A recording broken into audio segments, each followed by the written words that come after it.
IGN gave DK Bananza a 10 out of 10, but there's one problem with DK Bananza. It screwed up the Mario timeline. From what I've heard so far, there's no explanation on why Pauline is a kid, why Void Kong is there, why DK got stuck in this, nothing of that matter. Now, I haven't played the game, so I don't really have any sources to go off of. But you know what? I am subscribed to Pro Gaming, so I'm gonna ask my dad if I can watch the video. And then I'm gonna start making some theories on why Pauline is actually a kid, and why Nintendo had the idea of just making a Pauline a kid just for aesthetic. So while I'm gone, hopefully you'll like the video and maybe you'll subscribe as well. Maybe you'll even hit the notification bell. Who flippin' knows? I've gone past Mario Kart World. I'm so sorry everybody for being so hooked on all of its flaws the past month. I'm done. Let's move on to much bigger, better things. And if you know other gamers, share the channel. I really appreciate it. Bruh.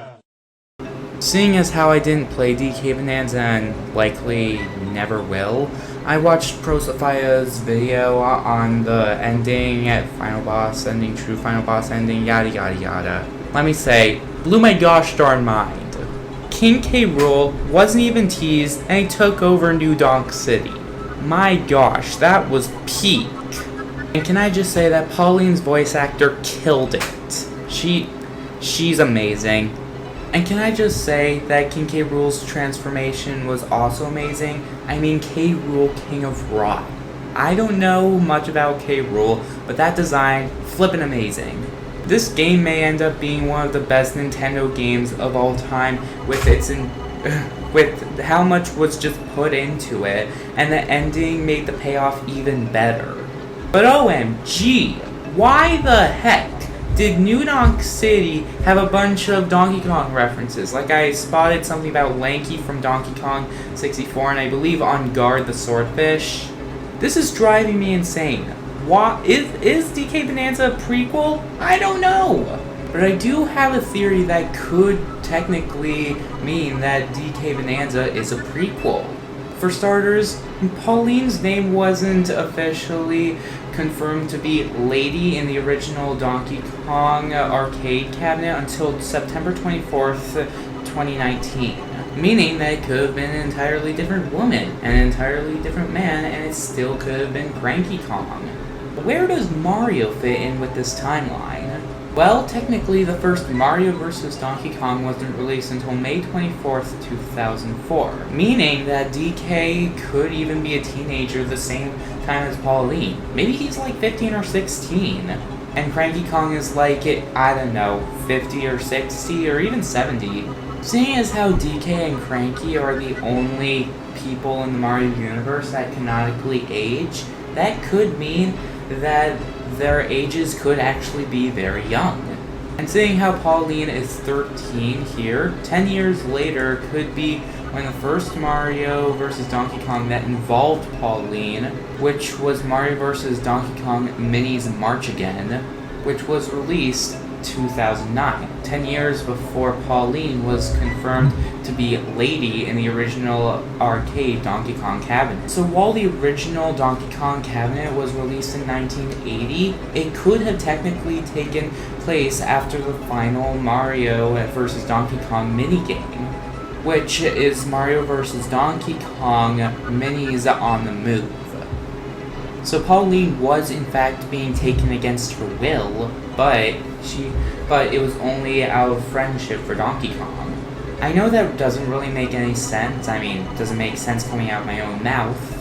But if the years that aren't the original Donkey Kong arcade cabinet are indeed canon, then that means Cranky Kong shaved his beard to take Pauline, but eventually got very badly injured from fighting Mario over Pauline for DK, and then Cranky Kong started to encourage Donkey Kong as if Donkey Kong was in love with Pauline, which there might actually be a small chance that that is the case. But this is just me speaking out of my butt. And I'm not gonna lie, what I'm kind of saying right now kind of sounds like what would come out of game theorists. Hear that, Matt Pat? I'm totally ripping you off. No, I'm not, everybody. I'm really not. And now that Pauline has been included in more Mario games since Super Mario Odyssey, that means that she could be making a comeback in an actual mainline Mario game as an adult. Like she's actually critical to the role as she was in Donkey Kong Bonanza. And you know what? I'm just gonna say it. I want King K. Rool's Final Smash to change to K. Rool King of Rot, and I want Pauline in Smash. Okay? I'm just gonna straight up say it.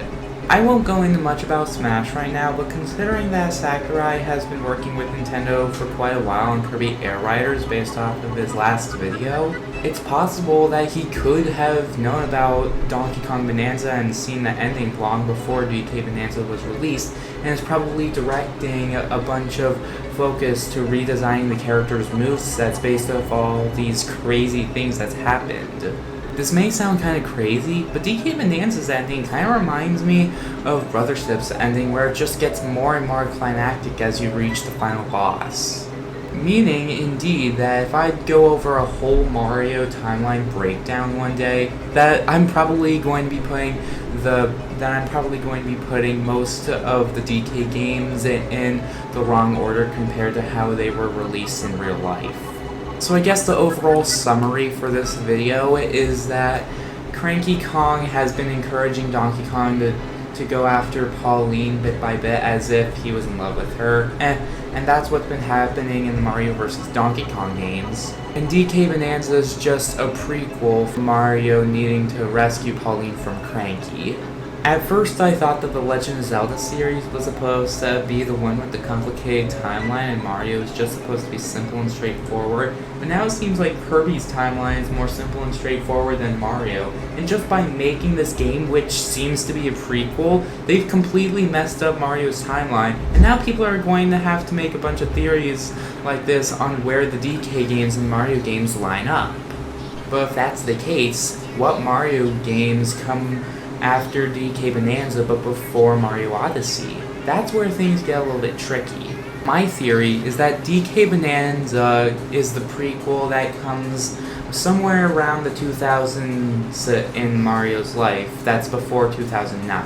Most likely 2003, or even 2004 to an extent.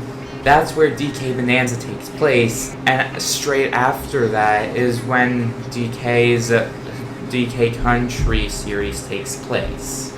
Meaning that the basic timeline where Donkey Kong's games fit in with Mario games is that DK Bonanza takes place in 2004, the first Donkey Kong arcade cabinet takes place in 2013 when Pauline is a 20-year-old and Cranky Kong is trying to take Pauline for his grandson DK. And the Mario vs. Donkey Kong games actually take place throughout the rest of the 2010s and even into the early 2020s. Most likely took place all the way up to 2022, and in between some of those games is when DK's Country games took place. But you know what? It's all just a theory, so I'm gonna end off the video here so that I'm not accidentally ripping off the game theorists. Please hit the like button if you enjoyed this video. Please hit the subscribe button. Please hit the notification bell. I will see you all next time. Bye, guys.